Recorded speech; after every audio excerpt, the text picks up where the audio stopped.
Good morning, ladies and gentlemen. This is another episode of Straight from the Block, only on 92.6 WKBP The Spot.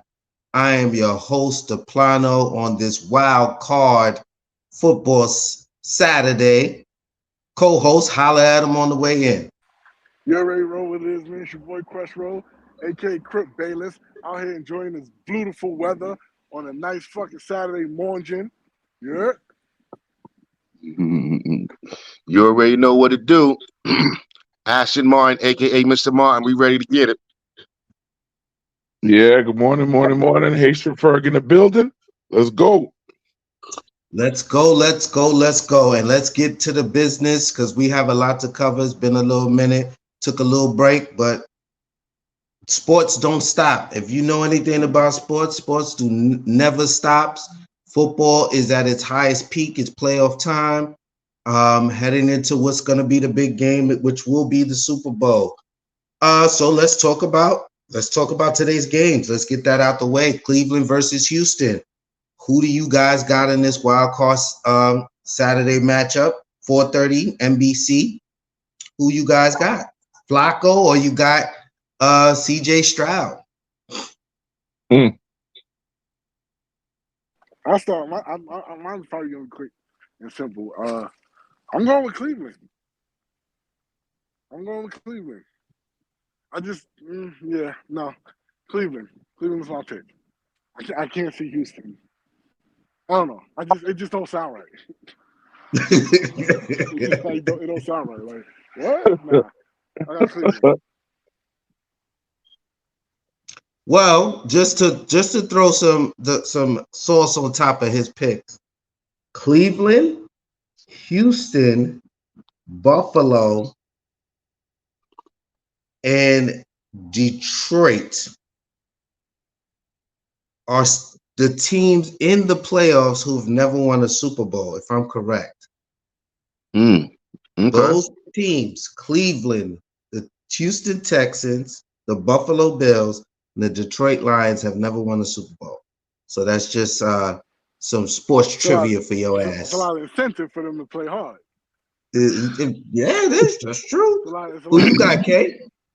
Listen, out of them teams you just named, Buffalo's the only one that be making the playoffs kind of on a regular basis right now. When you talk about Cleveland, Houston, and Detroit all making the playoffs in the same year, that's damn near history in itself because these franchises generally suck.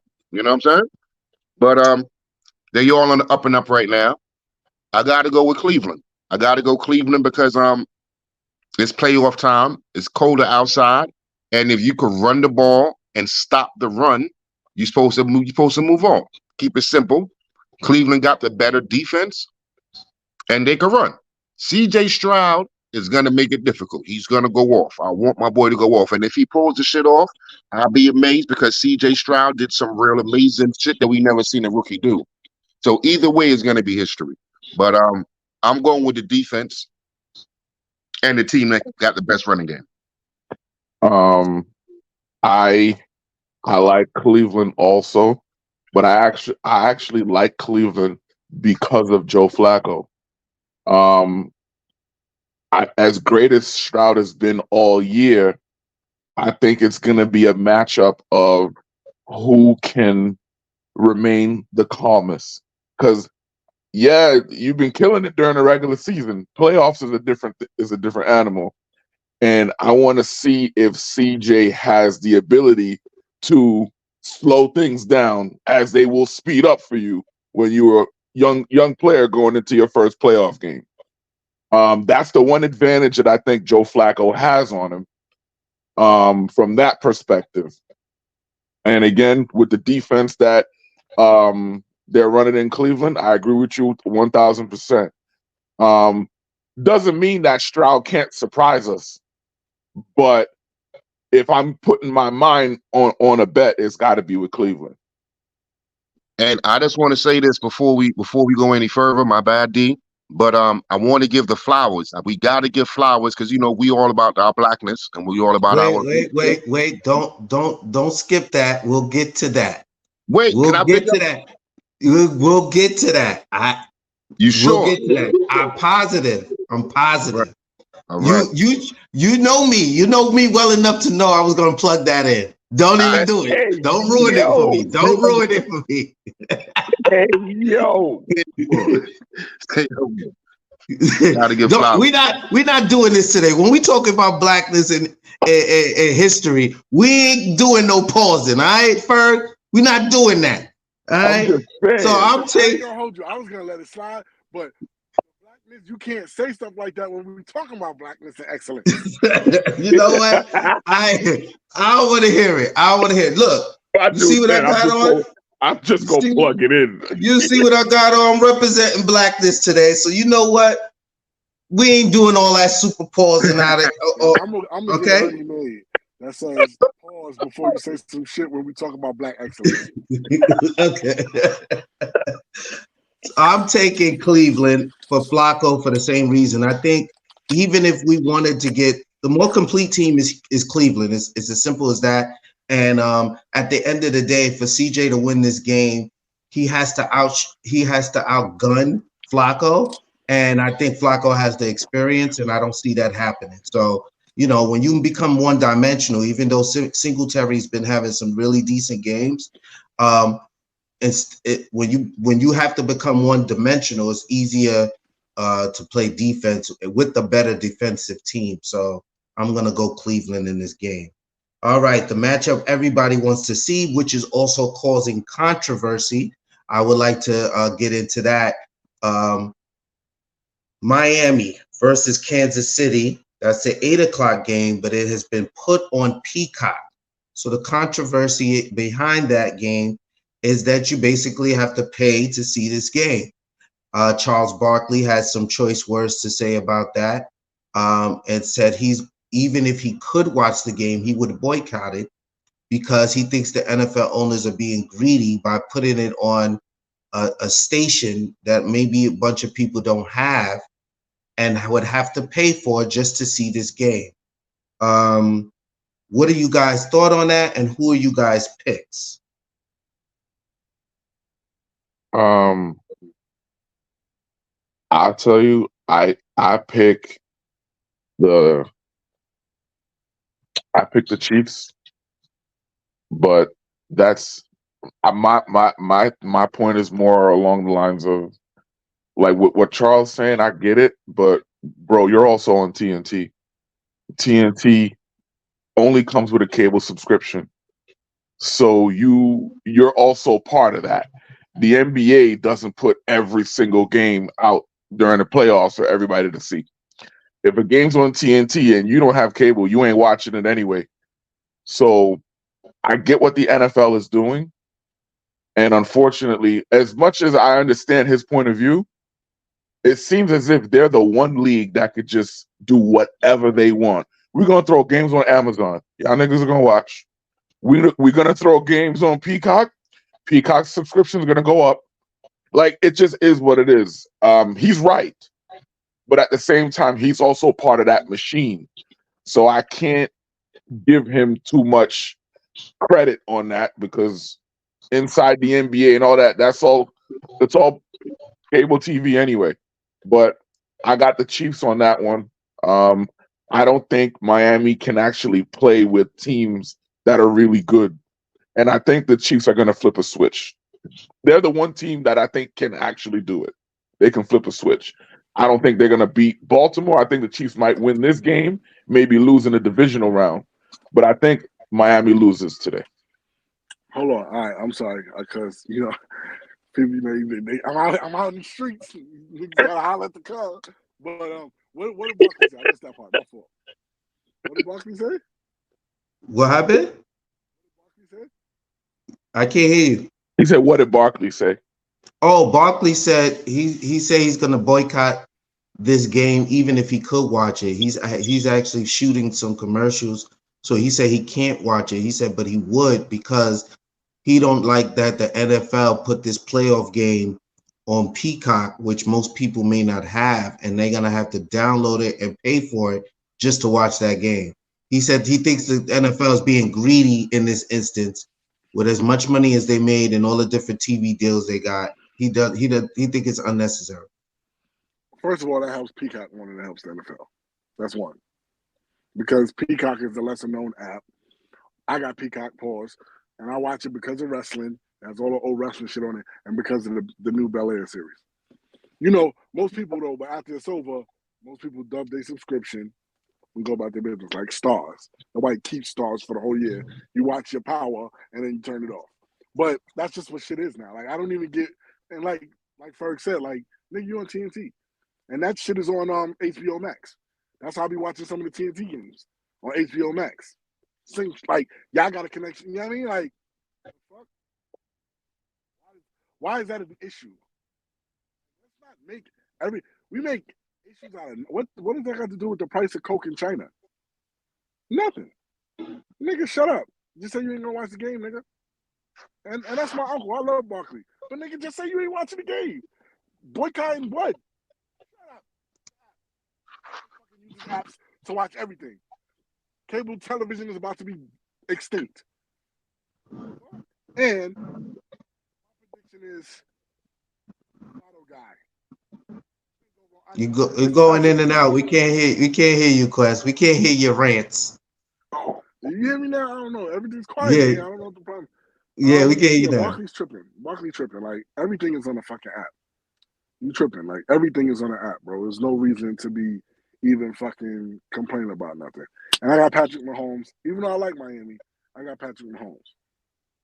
I want to hear Kay's take on this. What do you think, Kay? Miami. Miami. Only because they're not supposed to win. They haven't beaten a good team all year. Everything is pointing to Miami losing. Tua Tagovailoa is 0-4 in games played when weather under 30 degrees. You know what I'm saying? Miami should be playing at home right now, but they fucked up last week versus Buffalo, so now they got to go to visit KC. It's like everything points to Miami losing. So I'm picking them to win. Like it's just how the playoffs go. That's why you got to watch the games. And as far as watching the games, like the Roe was saying, I don't see the big deal. This is the way of the world right now. Like these TVs, the TV companies, they pay premium dollar for your sport, and that's how y'all make your money. Like it happens everywhere. Like, you know what I'm saying? It's just that the NFL is kind of the leader because they're the most watched sport because they only got one game every weekend. So they got billions of people. So they kind of lead the way for the rest of the sports to show them how to get this bread. Like, now you got to charge NBC more, fam. How you doing that? Them niggas pay us $10 million. Why you only getting $1 million? It's like, you know what I'm saying? But I don't see the big deal. It's the way of the world. It's how shit is going. If you want it, you got to pay for it. NFL, them niggas is getting money. They've been getting money.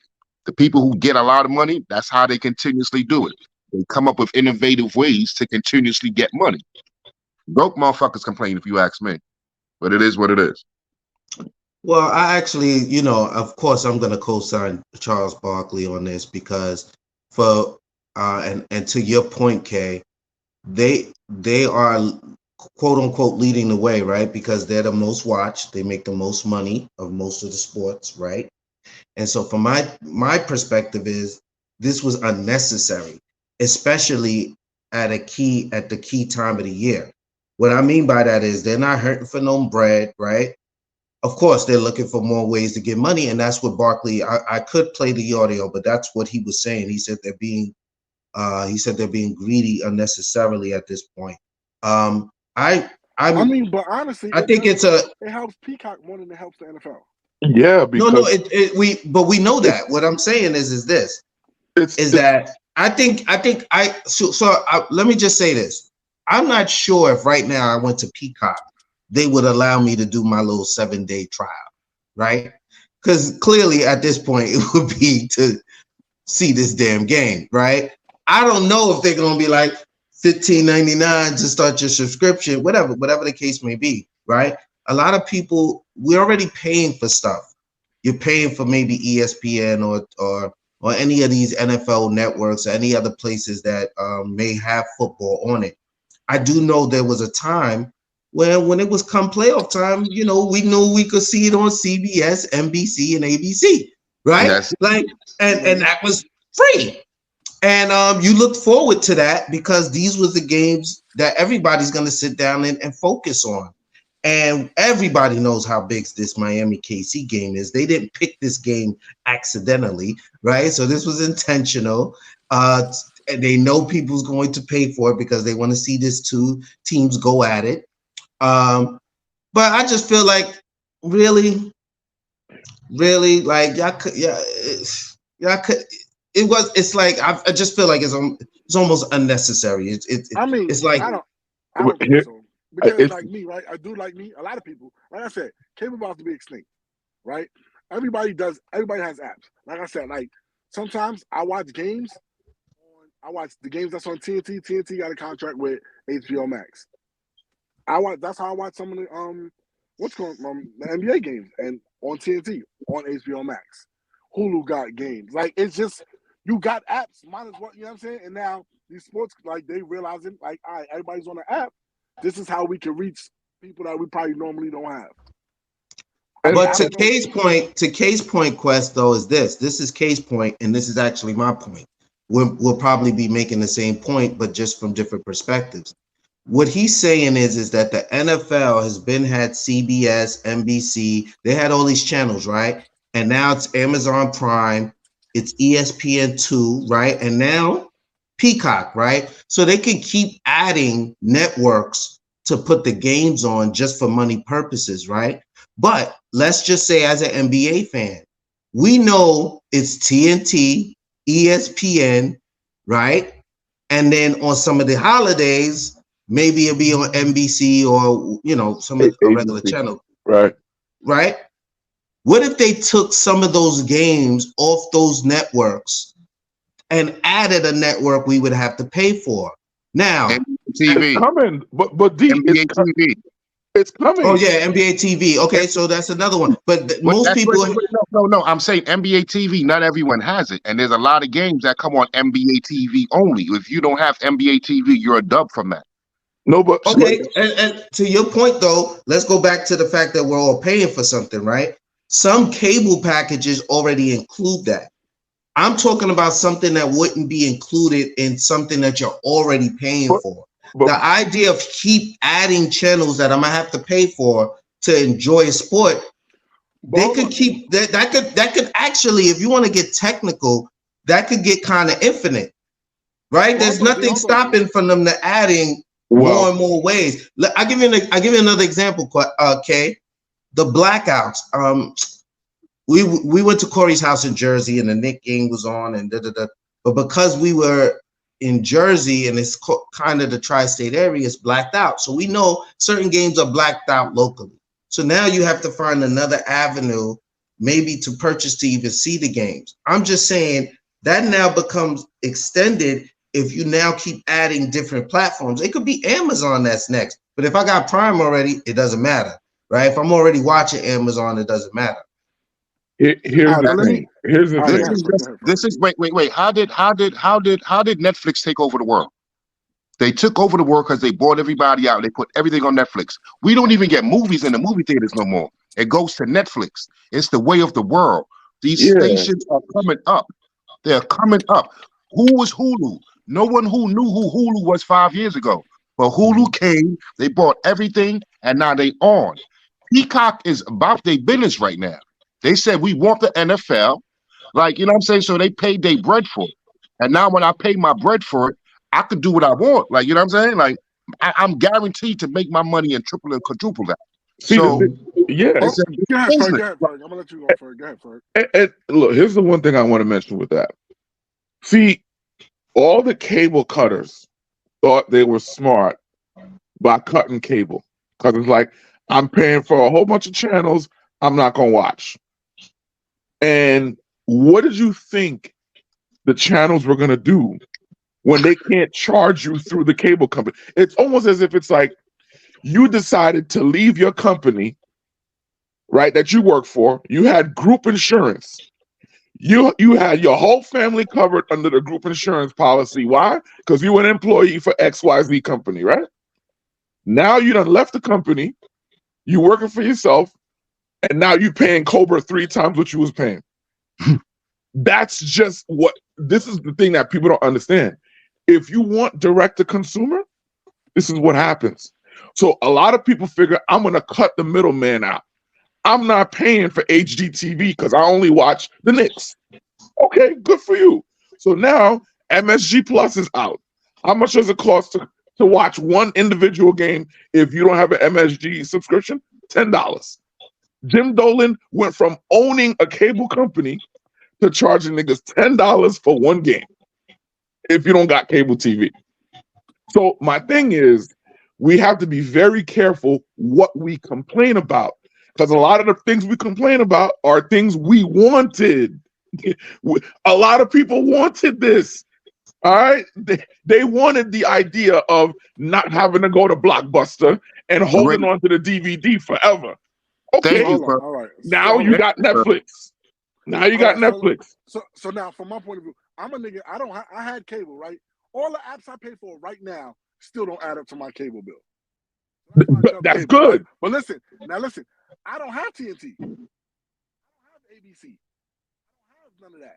So I get my sports either illegally on a website. I'm not gonna name. You know what I'm saying? On my iPad or on my computer, or like I said, I catch TNT games on HBO Max. I have Peacock. I use Peacock because the Bel-Air series come on there, and I like it. And it has all the old wrestling. They got Wild Wrestling on it, so I'll be watching wrestling on that shit. So that's why I already have Peacock. So now that the game's on Peacock, it's like, oh, bet I'm lit. Right. You know what I'm saying? Like I'm like, oh, it benefit me like this, and I know there's a lot of people like me that don't have regular cable, bro, that pay for these apps.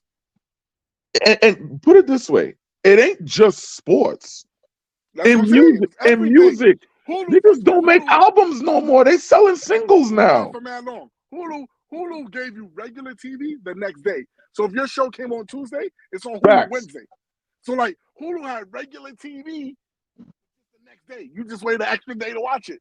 Hulu been lit. Then Hulu started adding wild stuff to it. Then they started hitting you with just straight series. Everything straight Hulu now. And then they started adding like movies. Then they added the sports. It's Wild College on sports. I'm on Hulu and all that. So imagine. Like, cable's about to be extinct. ABC, all that shit about to be done. They get, why you think Peacock is NBC? Yeah. First of all, but they like, nigga, nobody got cable no more. We got to do something. You know what's funny, bro? I'm glad you mentioned that, because the NFL doesn't even have a choice in the matter. In reality, the minute you take the money from NBC, like Kay said, NBC could do whatever they want to do with the programming after that. And if NBC wanted to start a whole new app separate from Peacock and to just call it NFL on NBC, there's nothing the NFL could do about it because you took the money. They then took the money. You're right. You're right. Can I bring this up? Tyreek Hill is playing against Tyreek Hill, Mr. Back-to-back 1,700-yard seasons, is playing against his old team, his old people. Remember this now. This wild card weekend that has a whole lot of remember me now, my nigga. I'm back. And that's what I like about this shit, because it's not just Tyreek going back to Kansas City. The other games got a whole lot of that going on too. So I just want to remind everybody, this is still football we're talking about. Let's focus on the games, because the games is about to be crazy. We all gonna watch. Well. Speaking of getting back to the games, thank you for getting us back on track. Pittsburgh versus Buffalo. It will be tomorrow, the early game at 1 p.m. Who do you guys have in that game? I'll put it out there. I'm taking Buffalo easily. But congrats to Pittsburgh and Mike Tomlin making it back to the playoffs. Go ahead. Okay, since you clapping, who you got in this game? Damn, I gotta go Buffalo. Just because these two teams are like two of the hottest teams going into the postseason. You know what I'm saying? They've been playing good football going down the stretch. But Buffalo just has an all-around better player, Josh Allen. I feel like Josh Allen is going to shine, and he's going to put his team on his back, and they're going to do what it do. Pittsburgh defense ain't going to make it easy at all. But That's why Josh Allen is one of them dudes. Like he's one of the top 3. Like, you know what I'm saying? He's gonna make it happen. But like you said, D, shout out to Tomlin for getting his team back, for once again not having a losing record. But I feel like it's over tomorrow. Yeah, and on top of that, with Watt's injury, I think that plays a big part in what's going on with Pittsburgh and their defense. So I think Buffalo may be able to take advantage of that. Ferg, what you got? My heart is with Pittsburgh on this. My heart is with Pittsburgh. I actually want Pittsburgh to win. I believe in Mike Tomlin. Aside from Bill Belichick, name a better coach in the NFL. You know what I'm saying? Well, Andy Reid's up there too, but I just don't think Tomlin gets the respect he deserves. And I don't know that anyone does more with less in the NFL than Mike Tomlin does. So I'm picking Pittsburgh because I just want them to win. I know Buffalo's better all around. I know Buffalo has the best player on the field. There's just something about me not being able to pick against the Steelers come playoff time. That's just, that's my emotion talking. From an intelligent point of view, yeah, Buffalo should beat them. But there's just something about the Steelers in the playoffs with Mike Tomlin. You never know. You just never know. So that's my answer. I ain't gonna lie. I mean, definitely. I'm going with Buffalo too. I'm from New York, even though they like the other side. They like the stepchildren in New York. But it ain't gonna be. I don't think it's gonna be. I think Pittsburgh's gonna make it a game. And it's Tomlin, like you said. It's Tomlin. It sucks to have to go against Tomlin. You want to see him win, but he's in Pittsburgh. No, so I got Buffalo. I don't think it's going to be easy, though. I think it's going to be a really good game. Well, let's move on to the next game. Green Bay versus Dallas. That'll be the 4:30 game. Let's let Quest start off there since he's the resident Cowboys fan. That's why I got to get to this barbershop so I get back for this game. Because you know what happens when you go to class. But that game's tomorrow. You got a whole 24 hours. You got a whole 24 hours. No, that's why I gotta go today. That's why I gotta go today. Who knows? You know how that should go. But I fucking hate Green Bay. Fuck out of here. You already know what the fuck it is, nigga. I don't even know what type of stupid ass question you asking me, cuz. That's Dallas all day, you heard? Smack these niggas, pack these niggas up, send them back to where the fuck is? Have you ever been to Green Bay? Where the fuck is Green Bay at? I think they made that shit up. Wisconsin. It's in Wisconsin. Who the fuck goes to Winston's Constance? Who goes there? No, it's not a real fucking place. It's fucking stupid. It's stupid. And it's crazy that they even have a football team. Why?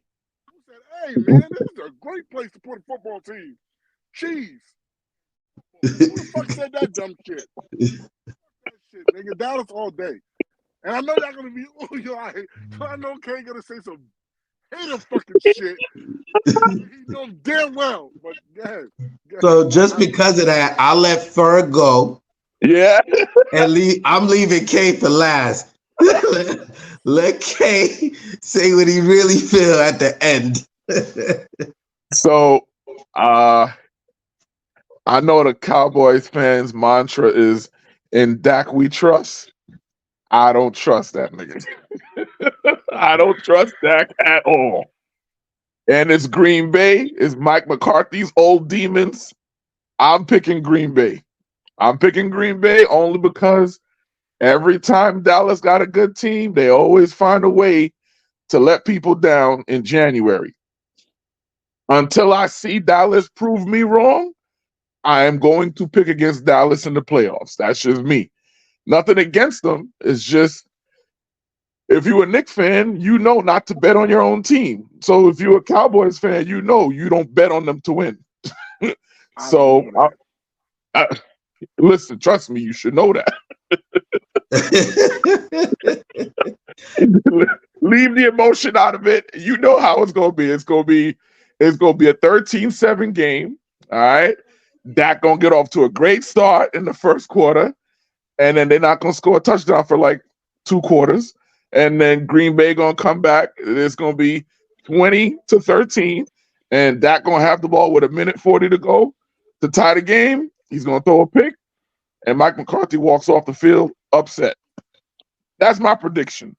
Green Bay 20-13 with Dak throwing the last pick. Wow. You sound so intelligent. That's the smartest shit I heard all day. I seen it. Like when you were saying it, I seen the shit. Like I seen it too. I was right there with you, Ferg. I see that whole shit played out, bro. Look, let me tell you. So make my prediction because I said I'm gonna leave K for last. Let me make my prediction. It's funny Ferg painted that picture, right? Because I'm picking Dallas. I'm gonna pick Dallas. I don't think it's their time to get bumped right yet. However, January's not over. There's next week, right? so I'm not giving them too much credit, right? I just think Green Bay is not good enough to win this game. I just unless what's this guy's name? The quarterback. Jordan Love. I knew it was Jordan. I couldn't remember his last name for a moment. Unless Jordan Love play out of his mind, I don't see how they win this game. I know Green Bay has a great running game. Green Bay has a great running game, which is Dallas' Achilles heel. So there's a possibility that I could see them, running them out of the game. But I don't see the defense holding up. But I thought it was interesting what Ferg put together because this is put together perfectly for Mike McCarthy to be fired and leave the team. It is set up perfectly, especially after so much has been going on in the NFL, which we will get to later. This is a perfect setup for him to, in his own place to lose and then walk off into the sunset for Dallas. So I'm going to pick Dallas. I think Dallas is going to win this game just because they're the better team. And we'll see about next week afterwards. Kay, it's on you. Oh, wait. No. You had your turn, sir.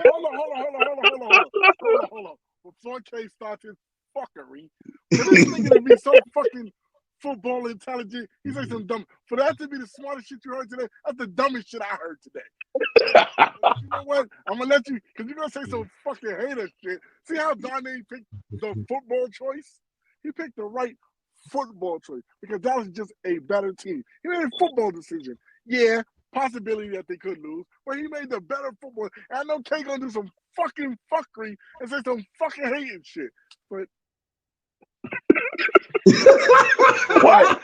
I'm gonna let him go ahead. I'm gonna let you. The game didn't even start yet. Why are you so mad?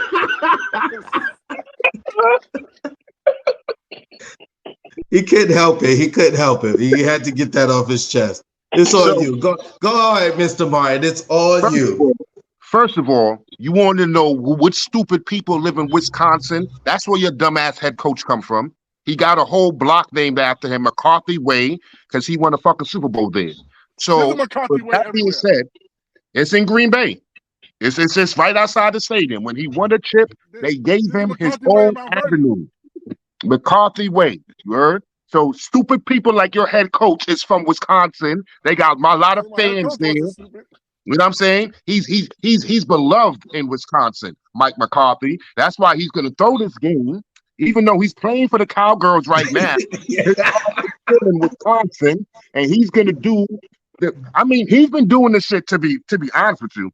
He's still been doing the same shit that he did last postseason. He doesn't have good clock management. He's gonna mismanage the fuck out of the clock tomorrow, and the Cowgirls is gonna lose. It's just that simple. He's gonna fucking do what he do and find a way for the Cowgirls to lose. Jordan Love is gonna get all sorts of accolades for going in there in Jerry's Dome and kicking the beloved McCarthy's ass because they still love him in Wisconsin.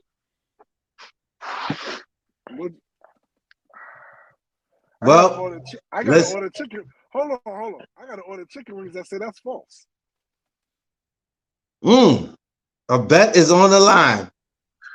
Okay, I'll take chicken wings. I like my wings hot. It's all good, baby. I hate this nigga. I like my chicken wings hot. I'm still waiting on my chicken wings, but we ain't gonna bring that shit up, nigga.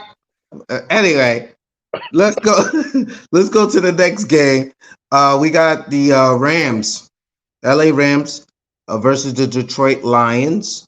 That's going to be the 8 o'clock game tomorrow. Who do you guys have for that game? Over the Cowboys game?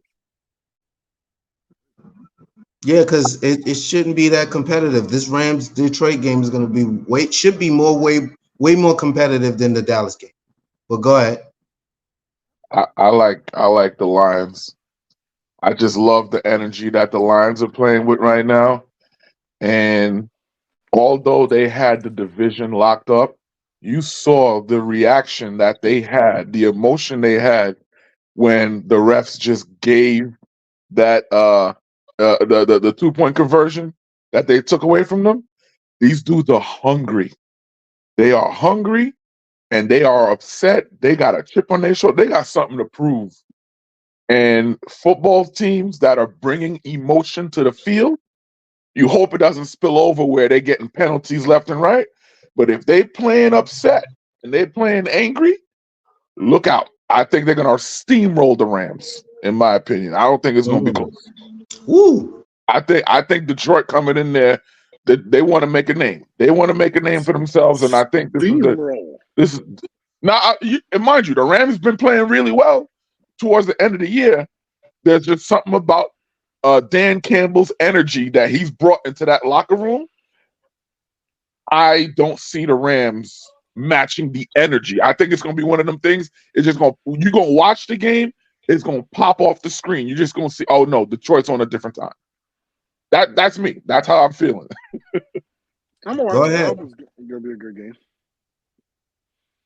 What'd you say, Quest? I said I'm gonna watch. I hope it's gonna be a good game. Who you picking? I got LA. I said LA. I don't see steamroll. Steamroll is a good steamroll. Steamroll means nigga steamroll. You know what steamrollers do? You know what steamrollers do and shit? I know. It's bad. It's bad. We're going to see that in the 4 o'clock game. And then we're going to watch it again in the 8 o'clock game.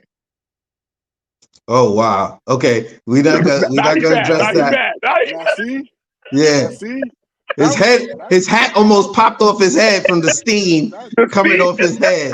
That's not nice. Shit almost said,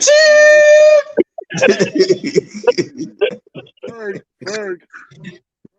About to make the list, Ferg.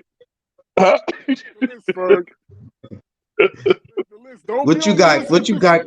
Don't be on the list with this nigga. Who you got in this 8 o'clock game, Kay? This one is the most intriguing game to me. Do we remember that Matthew Stafford and Goff was actually traded for each other? Mm-hmm. So Stafford is going back to Detroit. He owns every record in Detroit. Remember, Stafford played his whole 8-9 years in Detroit with no team. So he owns every passing record in Detroit franchise right now. I'm going to give y'all guys something else. The last time Stafford played in Detroit was during COVID, so there was no fans there. The fans still love him. The fans don't hate Stafford at all because he was always slinging it.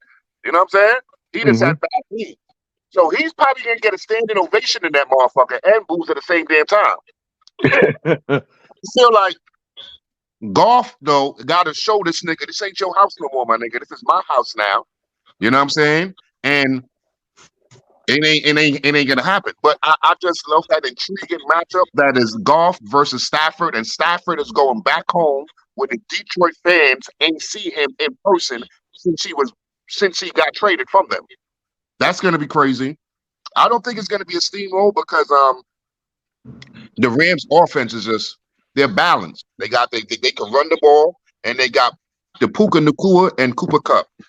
But I'm still gonna go Detroit because I feel like Detroit has a mission, right? Like they really want to They hoping to see the Cowgirls again, but Green Bay may take care of them before the Detroit can. So we'll see. So I'm gonna co-sign and trail what Kay just put out in regards to the matchup between Goff and Stafford. This game is intriguing to me because I don't trust Jared. I don't trust Goff. So the thing is, you said who owned this? This is his house. Matthew Stafford is about to come into his house against his old team, being on a roll, and y'all still got to remember that Aaron Donald is on that other side, on that defense as well. I think the Rams might pull off an upset here. I actually want Detroit to win because I love the energy. Back to what Ferg said, I love the energy Dan Campbell has. I do want them to, if they can, to get their rematch. I do want them to be able to face the Cowboys and see how that go a second time around. But something about this set is setting a stage for this to be a dramatic finish, with Matthew Stafford being in his house, and Jared Goff having to prove that this year is not a fluke. Because since he was last in, did anything major when he was on the Rams, he's been very up and down and been a shaky quarterback. So he has something to prove, and Matthew Stafford probably might want to shine in his old home. So I don't know how this is going to play out for sure, but something just tells me the Rams might pull this out. We got to remember now. The Rams traded for Stafford because the key was, the word out was that Goff couldn't win the big games. Goff wasn't able to win the big games, so they got rid of him. He was a number 1 overall pick by them.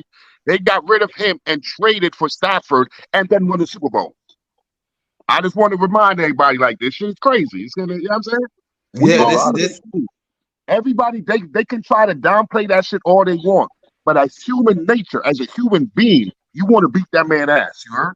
Yeah. There's a lot of storylines. Yeah, a lot of storylines. In this game by itself. Well, let's get to the last game, and that will be on Monday night, and that's Philly versus Tampa Bay. Who do you guys have? An 8:15 game on ESPN Plus. Tampa. In my bones, I cannot just pick Philly for anything. Like, I cannot be like, yeah, Philly. I can't. Well, Quest, is that a good football decision? As you got on K about, is that a football decision? Is it the smartest thing you've heard today? Probably not. But K is a football connoisseur. So his is totally different than mine. Mine ain't supposed to be the smartest in the room. My field of expertise. So, I'm allowed to make toast. I hate Philly. I cannot just go for Eagles shit. Fuck the Eagles. Let's go Tampa Bay Buccaneers. Do this for Buck. Let's go. Philly. Who you got, Ferg? I'm going with Tampa. Y'all have heard me. You guys have heard me all year on the show. I don't like Philly. I think they're soft. They had a nice run last year. They made it to the Super Bowl. I get all of that. But for me, this entire season, they've been the luckiest team all year, in my opinion. And they are perfectly set up to have a team like Tampa beat them. I just don't trust in Philly. I haven't seen. My thing is their record. They're like the one team, like, you know how Kay say you got to watch the games and they got to play the games. They're the one team. If you look at the record and you watch the games, they got no business having the record they have, because the games tell you a different story with Philly. And if Tampa keeps this close, because I know Todd Bowles down there, that defense gonna be ready. If it's a close game, Tampa's taking it. Go ahead, Kay. I always you got like the other side on the AFC. You got the two teams who's like the most hottest coming. I'm going into it when I said Pittsburgh and Buffalo, and in this game in the NFC, you got the two worst teams who stumbled into the playoffs pretty much. Like Tampa Bay, if they was playing any kind of good basketball, decent or good football, they would smoke Philly because Philly is playing horrible right now, and the Giants just looked out for them because we fucked up their big homie Hurt's finger. So his index finger is fucked up because of the Giants. AJ Brown, we fucked up his knee too. He may not play either. So we made it a whole lot easier for Tampa. But because Baker's injured him damn self. Like he's been struggling with his ribs and his ankle and a whole lot of injuries, but he's just a warrior. He's a leader, and he's not trying to sit out these games. Hopefully, he's physically healed up, like maybe 90%. I don't know. But if he can put up 28 points, 27 points, they're going to beat Philly. Philly is not a team that's going to score 30. They ain't going to do that. Well, I'm going to add to the Baker Mayfield bandwagon and say that I think Tampa Bay is going to pull this off too. Brown is out for this game. I think Hurts is not 100%. I think everything's lined up for them to take this L and say, oh, we need to get healthy and we'll come back next year and blah, blah, blah, blah, blah, blah, blah. So I think Philly's going to take this L.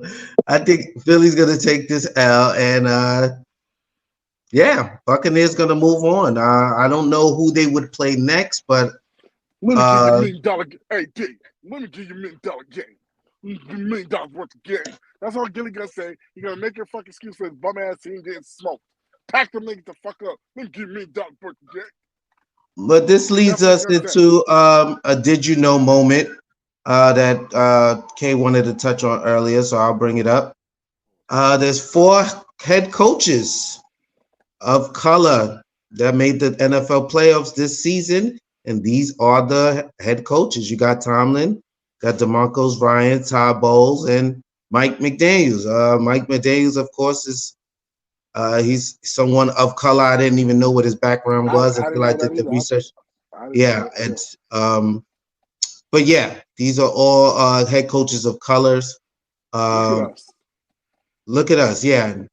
And this is to make history. This is history right here. So this is a beautiful thing. Shout out to DeMeco Ryans, Mike Tomlin, Mike McDaniels, and Todd Bowles. Shout out. Yes, sir. A name like DeMeco, he's definitely black. Yeah. But now that you mention that, now it makes sense. Now I know why Mike McDaniels be wearing the Air Forces on the sideline with the tag. I didn't know he was a man of color either. He must. Yeah. It all makes sense now. So I'm gonna say this, right? It's happened like 5 times in NFL history where you have a rookie head coach and a rookie quarterback that makes it to the playoffs. It's only happened about 5 times. But I know for a fact this is the first time where they're both black. You got the black rookie head coach with the black quarterback, and this has never happened before in NFL history with the black coach and the black quarterback, first year together, first year in the NFL, and they in the playoffs. So I want to give flowers to that. I want to big up DeMeco Ryans because Houston was a shit show. Houston was 3-13 last year. They wasn't a good program. You know what I'm saying? They did a lot of black head coaches dirty. The 2 previous head coaches in Houston were both black, and everybody thought that the Texans was a racist organization. Stephen A. Smith was going crazy on them. No black man should take that job. They gave DeMeco the bread. He's a born and bred Texan. He played for them, was drafted by them as a player, and he's definitely turned that franchise around with the help of CJ. But that's what's up. I just want to give that credit and give flowers to that man. You know what I mean? Facts. Yes, shout out to D'Amico. Shout out to D'Amico Ryan. Hey, K, they should give you a coaching job, K. They should. You be look, you wouldn't want to see K on the sidelines. He'll be the most animated coach ever. He'll be worse than Antonio Pierce. He'd be like, I think he would run up on the field and tackle somebody by accident. Just my veins would be everywhere. My veins would be everywhere. Like, why are nigga veins on TV? That's not even. Why is his veins on TV? Yo, K would be the one coach that got flags in his pocket, getting ready to throw him. He gonna be throwing them on himself because he about to rough somebody up. Roughing the passer, roughing the quarterback by the head coach. Nigga, throw the flag. Come here. Give me your fucking jersey. Let me show you how to fucking do it. Give me the fucking jersey. Take off the fucking pads. Give me the pads. You don't want to hit a nigga? I'll show you how to hit a nigga. You scared? That's your friend? That's your cousin? Yo, tell me why. Tell me why. K he'd be playing D-line, safety, and corner all on the same play.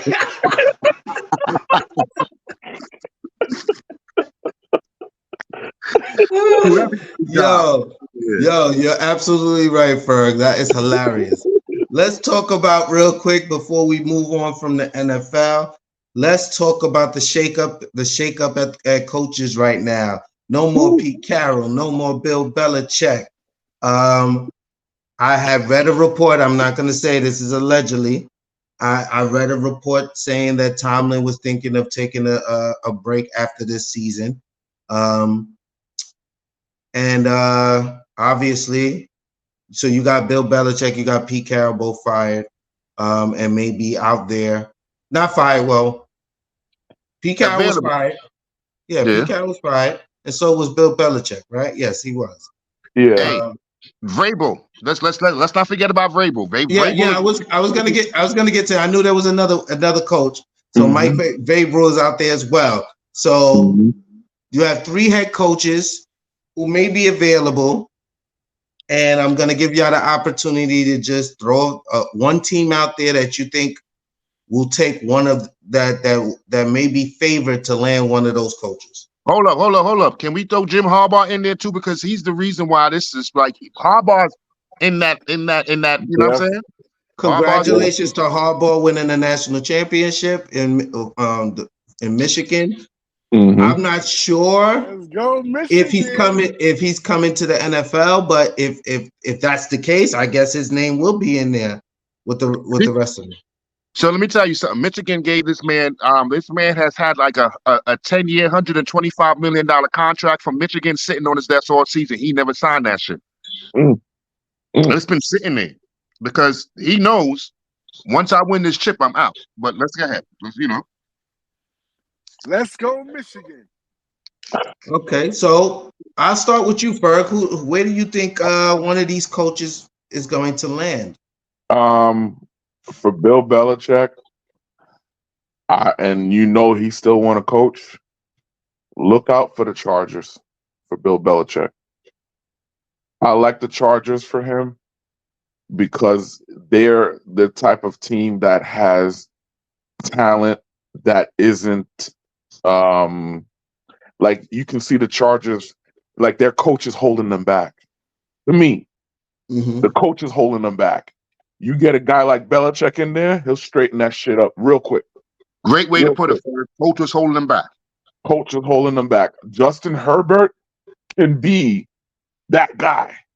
If you put him in the system, like sometimes you could just swap very rarely can you just swap a coach and then just change things. I think Belichick to the Chargers is that move. Carroll is done.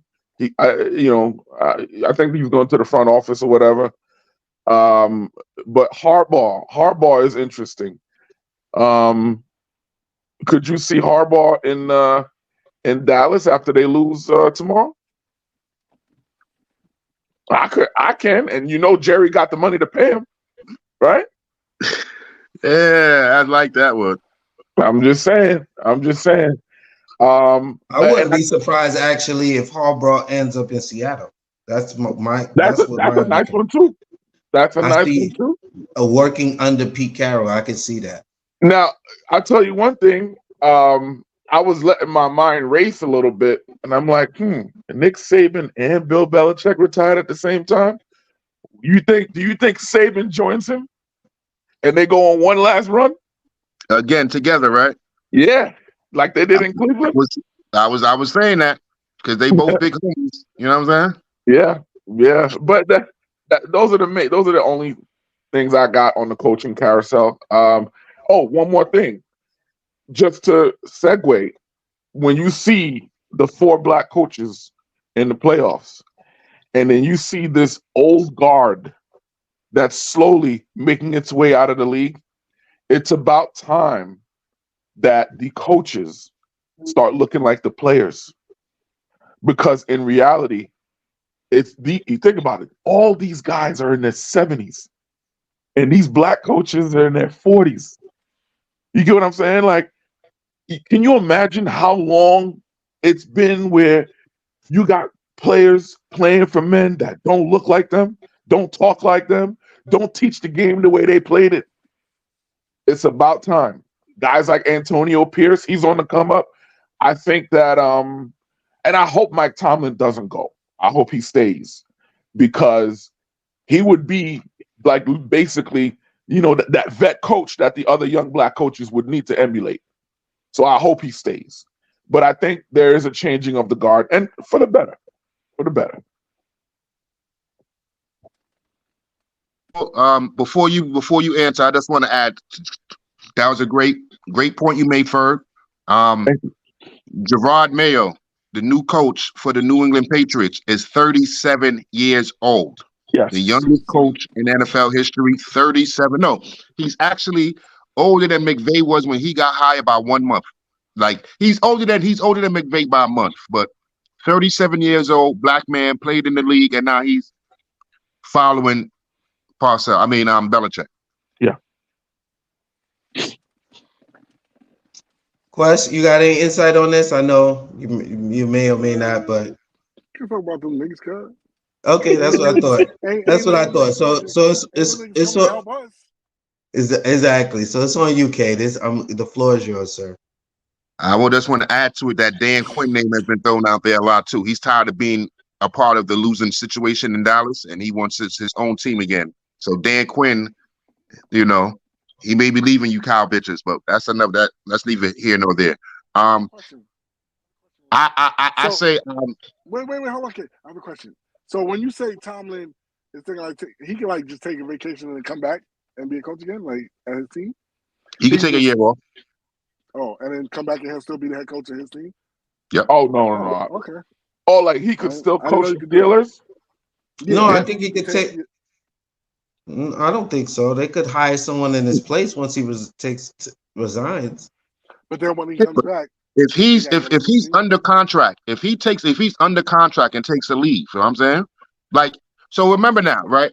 When Sean Payton just went to Denver, they still paid the Saints compensation because the Saints, he still was a part of the Saints organization, even though he wasn't actively coaching. They still had he was under contract. Still contract, okay.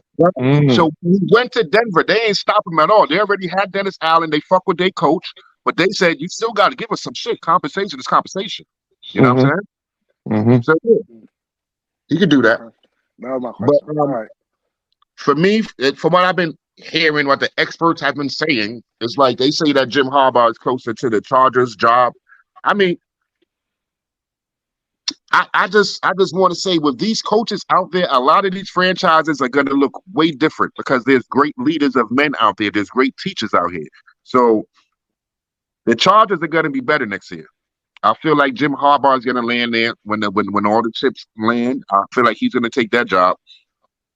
For some reason, I hate it. I don't like it, but I feel like Belichick is going to end up a commander. I feel like the commander move for him, and I don't like it. I don't like it because that would mean they're going to be much better. But I feel like they're going to go there. But the team that he's been connected to the most has been the Atlanta Falcons. You know what I'm saying? They say that Arthur Black, he's gonna throw the whole book at him, and there's no way he's not gonna land Belichick. But we'll see. Yeah. But let me ask you something, Kate. Just because that, that's what you've been hearing. My question is, what is the appeal about the Falcons? They don't have a quarterback unless they would have, because what's Atlanta's pick? I know the Giants is what, 6? Does No, so Atlanta have a high pick? No, it's not about any of that. Like it's about the owner, The ownership, okay. the ownership. Now the owner himself, he tried to go after Joe Gibbs. He tried to go after Bill Parcells. It's like he goes after the great ones. Like, you know what I'm saying? He's always tried to get one of those coaches to lead his franchise. You know what I'm saying? So they just like, ain't nobody gonna go harder at him than Arthur Blank. Yeah, And but I'm just saying that what's the appeal for Bill Belichick though? There's no appeal, it doesn't sound like. The appeal What would be the reason he would go? They got a good defense and their division sucks. Their division absolutely sucks. So if you win 10 games, you could be division like you're in the playoffs. And now once I'm in the playoffs, you got to come out here and beat me because we ain't gonna beat ourselves if we're coached by Belichick. We're no longer gonna beat ourselves. You got to beat us. And he changed a quarterback, put a veteran quarterback back there because that's all they was really missing. They got the weapons on offense. They got the rookie running back who's nice. They got the receivers. They got a good O-line. And they got a good running game. And they got a good defense. So all they really missing is a good quarterback and a head coach that's going to bring a winning culture to them. You know what I'm saying? And with that defense they already have, if you got Belichick scheming them young boys up, man, please. I got some breaking news, guys. Kathy Hochul just moved the Bills game to Monday at 4:30. So they're not playing tomorrow. I guess the weather's gonna be crazy bad. So they're not gonna play tomorrow. Nah, because you know why? It kind of makes sense because literally they said the wind is gonna be 50 miles per hour. Yeah. 50 miles per hour. How you gonna throw the ball in 50 miles per hour? Yeah, that changes a lot. It changes Josh Allen from being the best player on the field because now he can't throw. Yeah. You think? But I thought football's played in all weather. Like you just got to run the ball. Like what the fuck? Maybe it's just not going to be safe. 50 miles it could be 50 miles an hour winds. That's like what, tropical storm? That's crazy. Like you got to think of what 50 miles per hour is, D. That's crazy. Yeah, no, I'm not. I'm just asking. Like I haven't. Listen. The last time I heard a game being moved was when the dome collapsed or some shit in Minnesota, like from the snow. Like that's the last time I remember they was just like, nah, we gonna have to shut it down. Da da da da. What it is? Like think about 50 miles an hour. You throw the ball, that shit, immediate. Like, all right, you see, we're being fans. We're only thinking about you got to think about the safety of the people of New York. If it's like this, everybody should be home. Like if it's 15 miles per hour, they tell you stay inside your house. Don't come outside unless you absolutely have to. You know what I'm saying? It's dangerous outside. And that's at 30. Wait, sir, this is not happening in New York. This is happening in Buffalo. You know how far that is? It's not. This nigga said the safety of New Yorkers.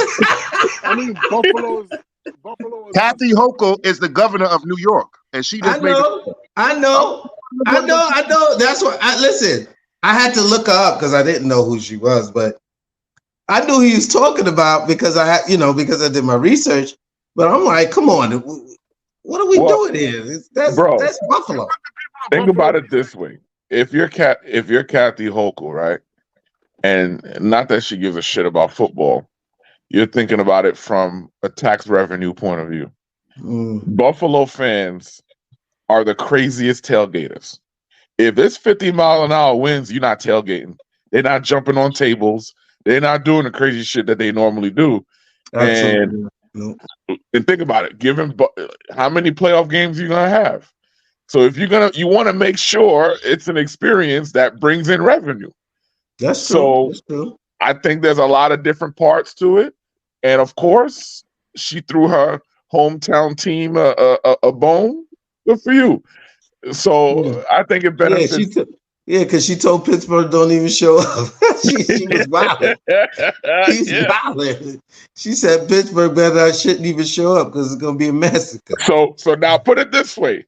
So now think about it this. The governor of the state is making sure that this game lines up for you. If the Bills come out. conspiracy, I tell you. Yo, talk about the fixes in. That's a fact. Oh, man. Oh my God. So yeah. Oh, so we did the head coaches. Yeah, I lost track for a moment. So yeah, we did the head coaches. I don't know where Mike Vrabel will end up, or if anybody really wants him. I think we're gonna have to see if any more chips may fall after these playoff series, and then maybe another opening will become available and maybe more attractive, maybe more of a fit for somebody like him. So we'll see what happens with that. But the head coaching merry-go-round will happen sooner than later. All right. I would say this though, but before we end this segment, this is the best coaching free agency I've ever seen in NFL history. Yes. I've never seen this many great coaches, not good, not average, great coaches available to work. This is the best coaching free agency ever in the NFL. I can't agree or disagree, so I'm gonna just go. I'll take K's word for it. I'll take K's word for it. All right. So what we'll do is we'll do did you know? We'll do a did you know first. I came across this stat and I wanted to see your guys' reaction. Blnd, did you know, real quick? Did you know that Andre Drummond has more 2020 games than Shaq and Hakeem? Yeah. Can you believe that? The only people that have, let's see who, if y'all can guess, who's the only people that have more 2020 games than Andre Drummond? Wilt got to be on there. I'm gonna tell you right now. I'll let y'all guess a couple of times first. Wilt? Wilt got to be on there. Dwight is one. Yes, good pick, Quest. Dwight is one person. Wilt's not on there? Wilt, let me see. I don't think so. I'm gonna tell you right now. Wow. Bill Russell, of course. So they wasn't keeping track of that with Macklin, you know. You know, that's the other thing too. Oh no, it wasn't Wilt and it wasn't Bill Russell. I got the other person. And it's since the merger, so they wasn't counting before the merger. Okay. All right. So this is since the merger? Mm-hmm. That is not Duncan? Nope. Moses Malone. Yes, Moses Malone. That's a Quest great is on his job. Quest is on it. We went to his wheelhouse. He said, "Yeah, basketball. Yeah, I'm back." I know this shit. Said, "I know this shit." So that was a good. Did you know? And mind you, this is where him coming and getting into the starting lineup for Nikola Vucevic in Chicago. So you got a guy who could put up 20-20 just sitting on the bench, and he should be somewhere starting. Andre Drummond, props that he should get. He should be way better. Like, he should be the best center in the league. I don't understand why. He's athletic. Well, he's strong. I don't. His game been the same. Like, you can tell he doesn't work on his game. Get closer to the mic. We can't hear you. Yeah, you got the headset on. That's what it is. That's why it's going in and out. Nah, he using his bum ass Apple phone. That's what it is. See? Oh. Yeah. You know that Apple phone is garbage.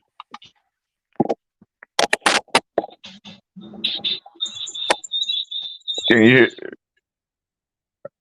hear? I'll chime in with Andre. I think the reason why he never developed into what we thought he was going to be is because Andre never developed the bag. What's his bag?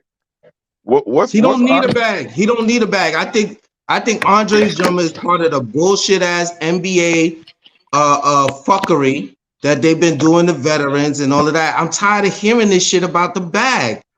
If he could come off the bench and put up 20 and 20, and I can go through the stats for his last 10 games, he put up almost 31 games with no bag, bro. You don't need a bag when you're a dominant big. Yeah, but You really don't. Dwight Howard been learning how to shoot jump shots, but if he came on a team right now, he doesn't have to shoot a three to be effective and dominant in the league.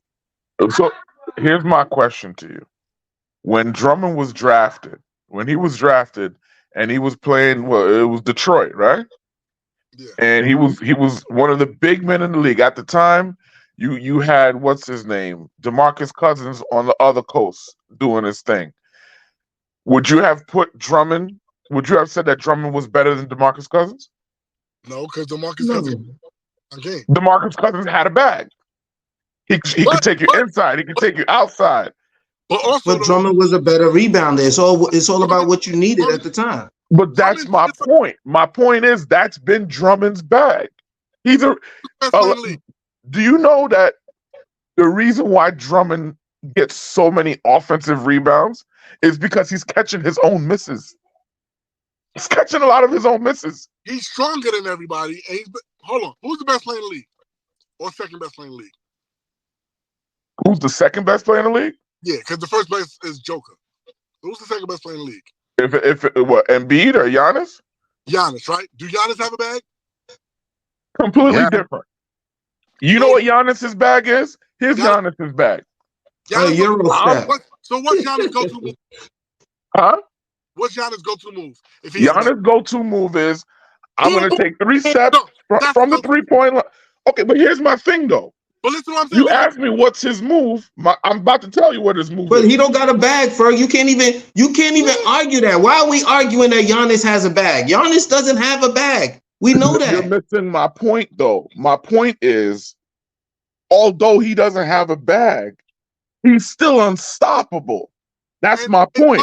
No matter what defense you scheme for him, you still can't stop him. My point is, you can scheme Drummond out of a game. You can. We're not so. I guess my issue is with what you're even trying to speak about right now. We're talking about a guy who's in an exclusive class by coming off the bench, right? And I brought this up because we're not talking about him being the leader of a team. We're not talking about him being you building a team around Andre Drummond. We are talking about how he should not be on the bench. That's the point I made. He shouldn't be on nobody's bench, and he should be a starting center somewhere. That's what I said. Now, you may not agree with that because Kay's making faces, right? But it to me, with no bag, let me just run off some of these games. He had 24 and 25 versus Atlanta. That doesn't even make sense. 15 points and 23 rebounds, 11 and 17, 13 and 16, 21 and 15. And so he's averaging almost close to 8 rebounds, 7 to 8 rebounds off the bench, right? And for a guy who's just good enough to do those things defensively, and rebound and put up anywhere near double-digit points with no bag, that's better than a lot. Shit, the Knicks could have used that. I'm pretty sure Brooklyn Nets would take Andre Drummond as a starting center. All right, now I got to chime in. I've been letting y'all speak. I want you to remember that when he was on Brooklyn, I was complaining he was getting no fucking burn, and that's why I wanted bum-ass Steve Nash out of there. Because, like I said, we had the players to win the chip that year. Nash ain't know what the fuck he was doing. You know what I'm saying? Literally. And then when we got rid of him, I said, that's stupid. I want Drummond as my starting center. When Drummond was actually starting for Brooklyn, he was balling and doing his thing. You know what I'm saying? The problem with Andre Drummond is that everybody in the league needs a jump shot nowadays. because the league is wide open. They want space. It's all about spacing, and he's not a spacer. He's never got a jump shot. He's not a free throw shooter. And the problem with him is that he played on horrible teams the first 8 years of his career.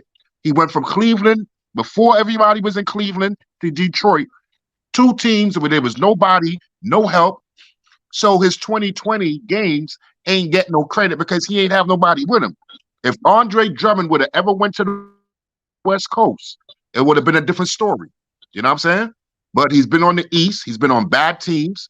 And if you ask me, he relegated himself to the bench because he took the backup job in Chicago when he was a free agent. Early, too. Like, he ain't even tried to sign for another team. He wasn't even looking for a starting spot. He literally was like, I'll be Vucevic's backup, and took like $2.5 million to go to Chicago or to re-sign with Chicago. That's what it was. It was to re-sign. And it's like, bro, you ain't even test the market, my nigga. Like, you just said there was no market for the same reason that Ferg is saying. There was no market. There was no market for the same reason that Ferg is talking about right now. I may not agree with Ferg, but I understand that he has an avenue and a point that he's making. And I think the NBA execs feel the same way, which is why he doesn't have a starting job. Because he wouldn't have to accept a backup role if his agent thought he might could get a starting position anyway. Look, he went on a podcast. I could be wrong, but I think it was Cam and Mace, and he basically said he had to go through like a revelation where it's just like, yo, the league doesn't want me the way I was, and I might have to take this $2.5 million to stay in the league and still try to prove what I can do to be. Because the thing is, again, when you look at if you look at the centers in the league right now, he ain't that. They could all shoot. They spread the floor. They don't clog the paint anymore. Well, Andre Drummond is, believe it or not. That's not true, though, okay? That's the problem I have. That's not true. Well, wait, what I'm saying with him, he's a typical Tibbs center. He's a screen setter, he's a rebounder, and he's a rim defender. It all depends on scheme. And it depends on coaching. It's coaching. Well, yeah, the schemes. Yeah, you're right. That's what I'm saying. Hold on. If him in Chicago, he should be the starting 5. Vucey Badass should be the 4. That's what he should be. DeMar DeRozan should be the 3. And Levine should have been the 2. You're saying to run but hold on. You're saying Vucevic at the 4? Well, listen, yeah, Vucey at the 4. Yeah. So let me tell you what. That's what that should have been the lineup. Lonzo, who's the and then instead of Lonzo, I guess you Kobe White at the point. Yeah, Kobe White, Levine, DeMar, Vucey Badass, Andre Drummond. Now, what you doing? What about Caruso? If he gets the right coach, he's off the bench. Let that nigga come off the bench. He don't need to come off. He can be like, you don't have to. Vucey can shoot. So now you give me the box, move, get out his way, dump it into the fucking post. He's bigger than everybody. He's athletic. Man, that nigga's dumb young on the lows too. Move, dunk. It's really that simple. Now all you gotta do is this Shaq method. 7 points a fucking quarter. They cannot stop him. I agree in that sense. The only problem is, you know why the NBA fucked up? Because niggas don't need. I don't give a fuck what you do. You can't teach size. Every team that won the NBA was the niggas that won the rings. They were bigger than niggas. The Lakers won in the bubble because they was bigger than niggas. Jonathan, them niggas won because they was bigger than niggas. But again, my point that I'm trying to make, and look, and again, I understand it's a difficult point to agree with, and sometimes me and D go back and forth on it. The way the league sees you is the way the league sees you. And sometimes you can't fight. You can fight it as much as you want. Adam Silver ain't the coach. No. I'm not talking about Adam Silver. He's talking about the league. I'm talking about the execs, because you got to remember, Andre Drummond, when you look at the eye test, is one thing, right? Analytically, though, where he's best analytically is Rebounding. That is his number one trait. He is at the top of the league in defensive rebounding and offensive rebounding. Problem is, offensively, because of the way he needs to play, he makes it difficult. Like Kay mentioned with spacing, he's not a floor spacer. So what happens is he makes it where it's 4-on-5, where the other teams basically choose to not guard him. And they're doubling up on somebody else, making the offense more difficult. That's the problem. If the way the league is going, that's causing guys like him to be phased out. Ferg knows this. First knows this, Quest, because we get into these heavy. We get into these heavy back and forths, and I absolutely hate the point that he's making. Right, and he knows why I hate the point, because this is not the first time me and him has had this conversation. I feel like when you make a point like this, and I don't even feel like it's the exception to the rule. If we go down the league list of fives, including Mitchell Robinson, these niggas have no bags, right? When you look at the best fives in the league, right? You got Embiid, you got Joker, you got a couple of guys. You'll get to 5 centers, and then most of these dudes ain't got no bag.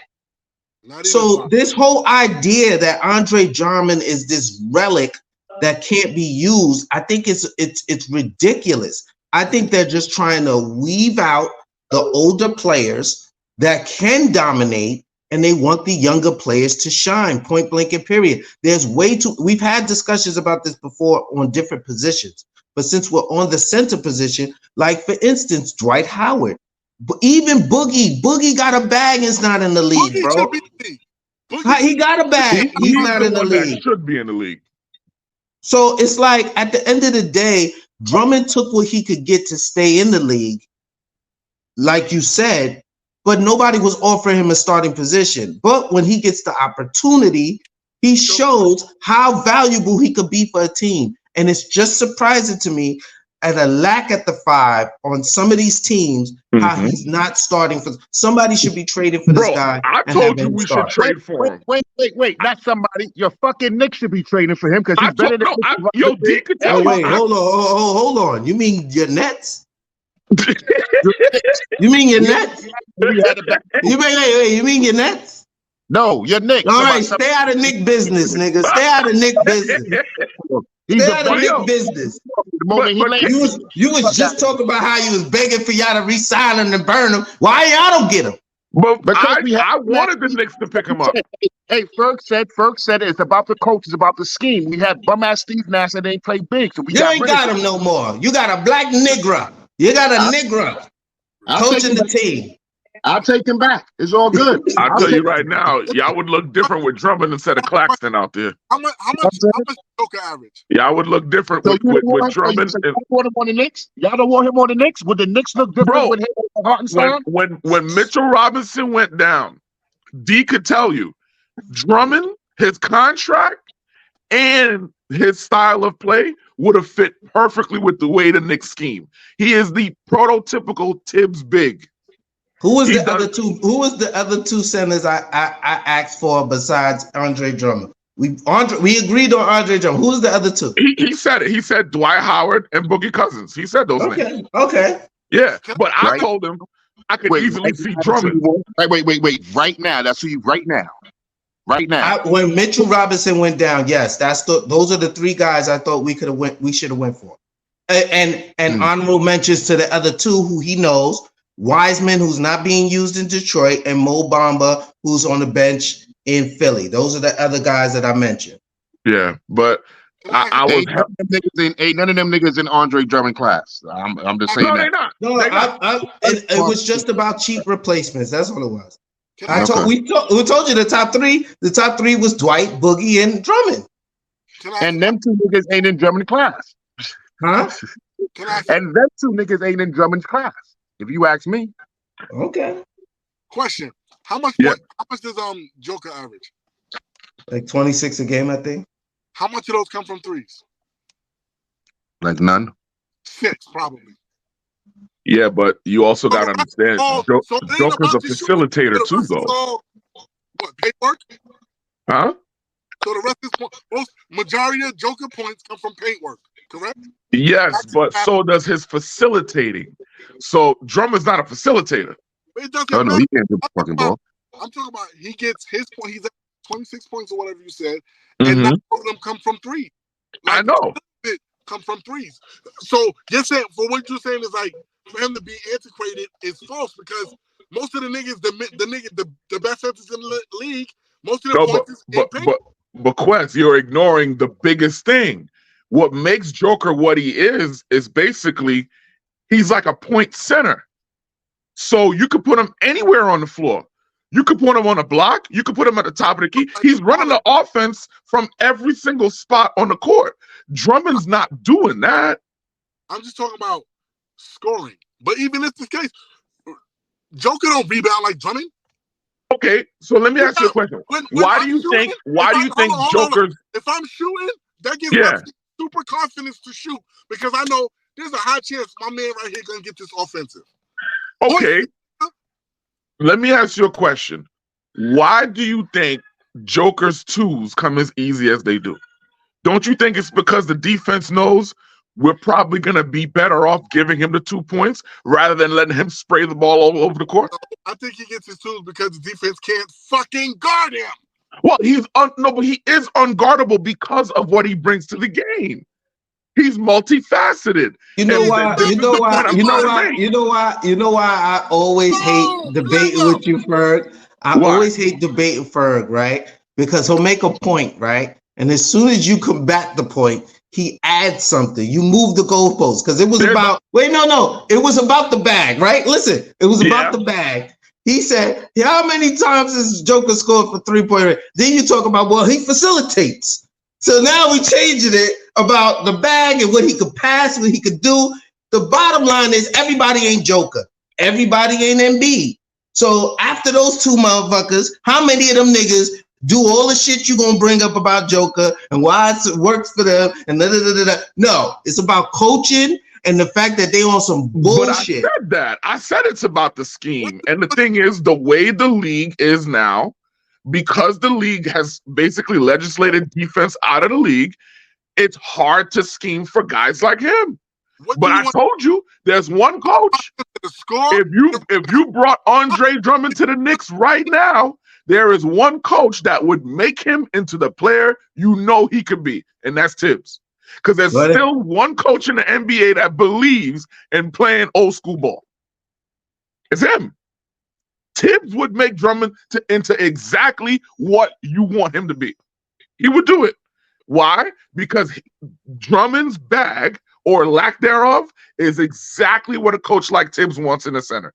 What's Mitchell Robinson's bag? Ain't it the same as Drummond's? Hell no. Really? Better that nigga. Huh? Better than him. Drummond No, is way what I'm better. saying is what is his bag? Is it Mitchell Mitchell Robinson an offensive rebounding, defensive rebounding rim protector that doesn't create spacing? So give me Drummond. Ain't he a better Mitchell Robinson? Way better. That he could score 20. That's my point. So to what I said before, the league has schemed him out. So whether you agree with it or not, this is the way the league has done it. This is the way execs see him. And because they got so many nerds in the back room with the analytics, they're saying, hey, this dude ain't what it is for us no more. Now, if you were to bring the league back to what it was and you allow for defenses to actually play defense, all of a sudden, yo, give me Boogie. Give me Dwight. Get me Drummond. It's the way the league is right now. They've legislated guys like that out of the league because they want the pretty stuff. That's what it is. I get why you hate it, but it's facts, though. All right, can we go? Because I mean, Drummond is crazy. We spent a lot of time on Drummond.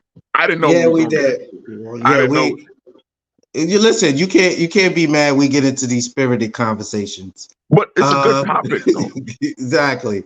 All right. Before Crip Bayless has to go, Crip, I need you on this before you go. Blind reaction.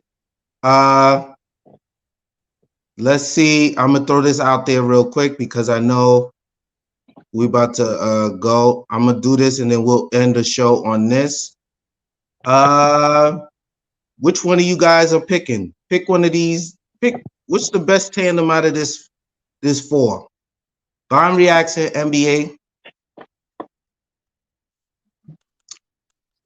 I thought this was interesting. I wanted to see what your guys' thoughts was. If you had to pick. Garnett and Ant.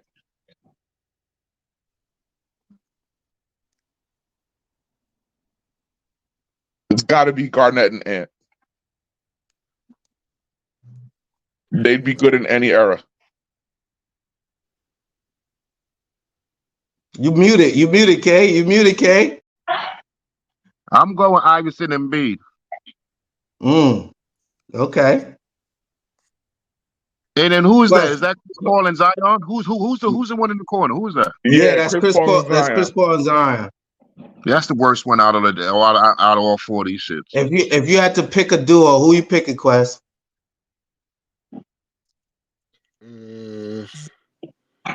I ain't gonna lie, AI and Joel Embiid will be beastie. I like Durant and Shy. That's a lot of buckets. Yeah, but there's no defense there. You can pay somebody to play defense. True. That's a lot of buckets, nigga. That's 60 points. 60, 70 points easy. Yeah, but yo, Garnett and Ant. I'm taking Garnett and Ant, man. That's the easy decision for me. Me too. If Garnett ever had a nigga like Ant-Man, that would have been bonkers. Yeah, he might have got a chip. He could have got a chip with Ant-Man. Whoa. This man played with Paul the motherfucking Truth Pierce. Let's not talk like he ain't played. No, we talking about Relax. No, we talking about Minnesota. Come out there. The closest he had was Wally Zerbiak. Exactly. No, he had Sprewell Cassell. Those was his burst years. Yeah, but he had them at the end. Those guys I know. That's done. what I'm saying. Ant-Man, who's only still going up, Ant-Man could give you 40. Man, listen. I think Garnett and Ant-Man is crazy. Second easily is AI and B. Hey, yeah, I like it. I've seen what AI did with Tyrone Hill at his center. That's all I'm gonna say. He had Tyrone Hill at his center when he went to the trip. So what would he do with Embiid? Well, I don't know. That's a good question. Or the question is, what would Embiid do if he had AI?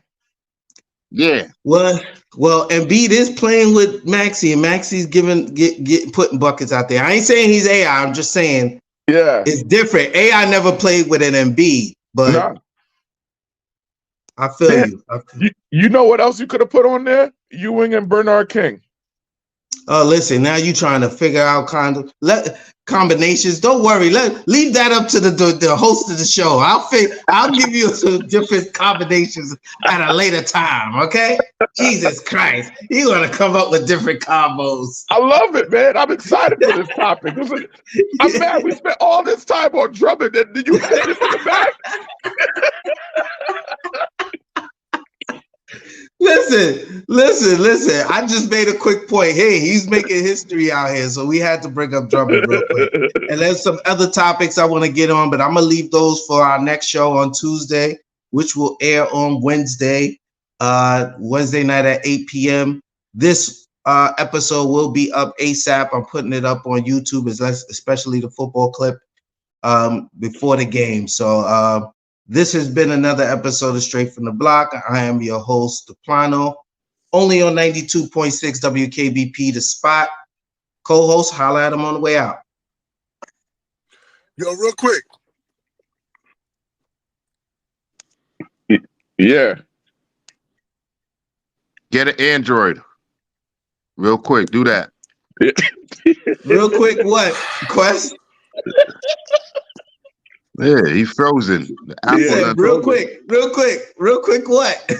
Yo, you already roll with this, man. It's your boy Crip Baby. Let's stop playing with me. Shut y'all asses up. Fuck y'all.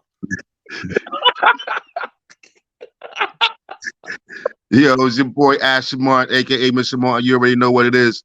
Yo, Crip, I got an extra Android for you, homie. If you want to do the next show like this, like, you know what I'm saying? I got an Android for you, my boy. Don't do this Apple shit to us again. Fuck out of here. Yo, it's your boy Haitian Ferg. One thing I did want to mention, Martin Luther King Day is on Monday.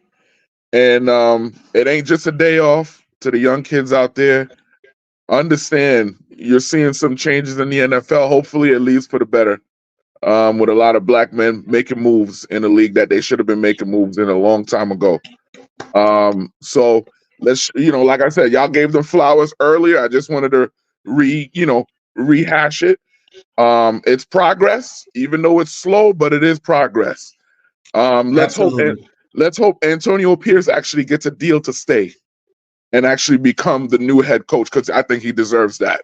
We need Raiders, more. they would lose the entire locker room if they didn't absolutely. Do that. And you know what? You're absolutely right. I think they know that. It's about how much money they're gonna give him. But he earned that job. So yeah, definitely. That's all I gotta say. Again, love being on here with y'all, man. All right. Just because you just brought up his name real quick. You know that's my guy. He's interviewing right now with the Chargers. Oh wow. That makes me upset. It's like the Raiders shouldn't even let that man out the door. It's like, don't interview nowhere. We ain't interviewing nobody. You stay around right here and sign right there. He shouldn't be in this crib right now talking to them. I totally agree with you. Week 16. I totally agree with you. Whatever. Totally agree. I know this is a formality of business, but this shouldn't even be happening. It shouldn't even be happening. They should have already inked him a new deal. Facts. The minute the season was over, you have the press conference the next day. We are introducing our new head coach. We love what he did to save our season. Blah blah blah. Whatever you got to do, get the guy his money. I agree with you 1000%. Well, shout out to Antonio Pierce. Hope he gets his deal. And ladies and gentlemen, we out. Peace.